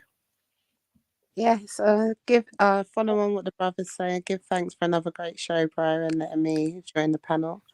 So I just thought it was a really good point listening to what you and brother Set was just talking about there, and it's so true when you were saying that if the first fundamental thing is that we're taught is to look to nature, then why wouldn't we be fascinating with the science of nature? It's actually the next step. So this is what I'm saying about the ignorance, and it's just it doesn't make sense. But Brother Seti had a lovely point as well when you were saying that they were doing sciences before people even knew to label it science, or how would they have survived? So yeah, it was just a great point to finish up on, and yeah, just another great show. And when you've got time, don't forget to do my sister Queen's logo, please, as well. Thank you. Lord of mercy, I'm getting hurt up live on thing, Jeez.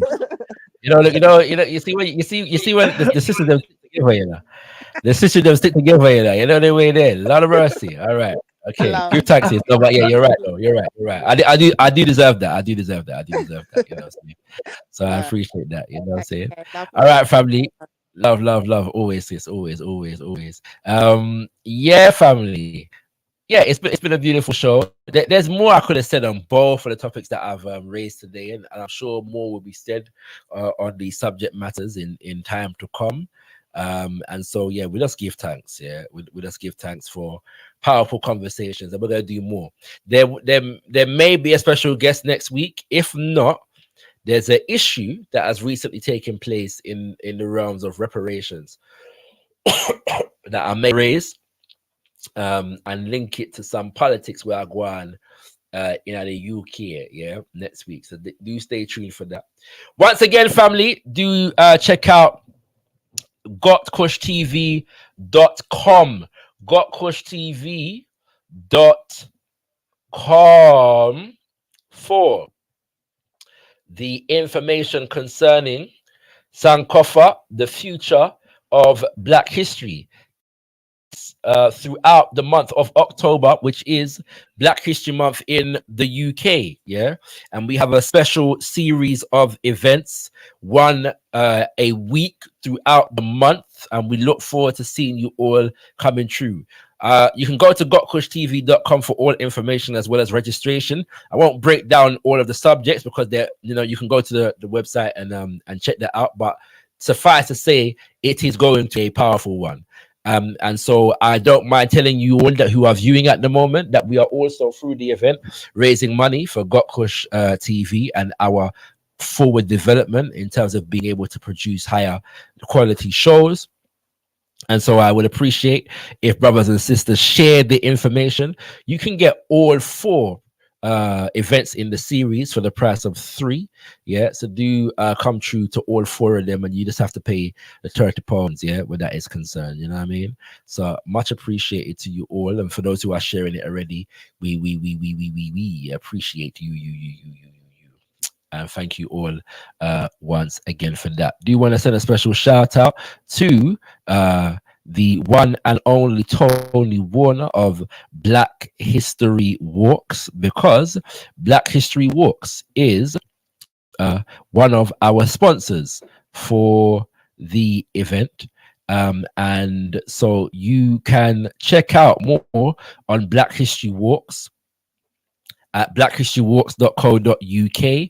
And on the 21st, as we advertised at the beginning of the show, on the 21st of September, this coming Thursday, they have an event looking at the Little Mermaid and the Black history and culture that was co-opted in the construction of the fairy tale The Little Mermaid, but not just The Little Mermaid. They're going to be looking at how Hollywood does this anyway, what they call strip mining indigenous African and other cultures and creating stories out of it, yeah, that reap them billions, yeah, in the global market. The market has spoken. The market has spoken. The market has spoken. So do come true, yeah, throughout Black History Month.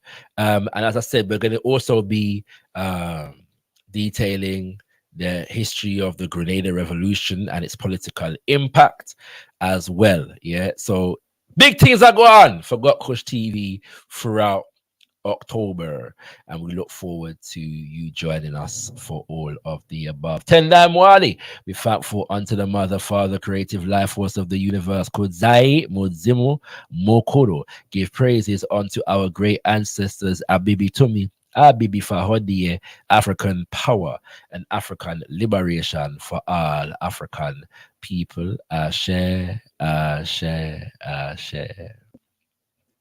Gotkush TV presents Sankofa, The Future of Black History, a unique Black History Month online series exploring all dimensions of time as we chronicle the Black past, command the Black present, and empower the Black future. Workshops include The Future is Black. Why is Black history under attack? With Shakara. We Create Value, the ingenuity of enslaved Africans. With Robin Walker. Ancestral Calling, Agriculture, and the Apobo Library Initiative with Aya Eneli. Quantum Field Theory as African Heritage with Asar Imhotep. For full information including dates and registration, visit gotkushtv.com. We have made history. We are making history. There is history still to be made. Sankofa, The Future of Black History. A Black History Month series not to be missed.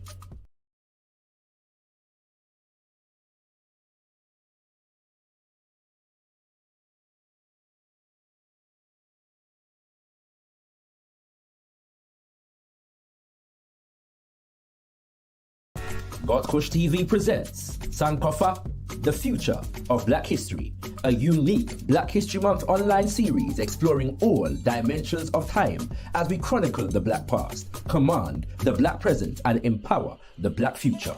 Workshops include The Future is Black. Why is Black history under attack? With Shakara. We Create Value, the ingenuity of enslaved Africans. With Robin Walker.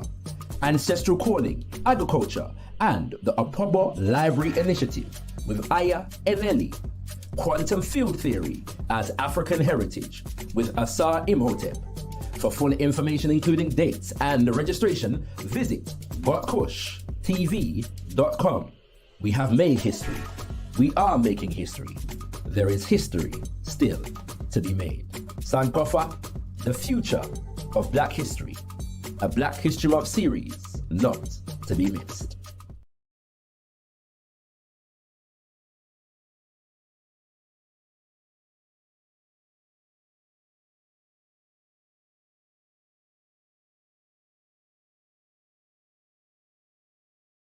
Mina bakabusi nengre, mine pele obiama. Mina bakabusi nengre, me fele sama. Mina bakabusi nengre, mine pele obiama. Mina bakabusi nengre.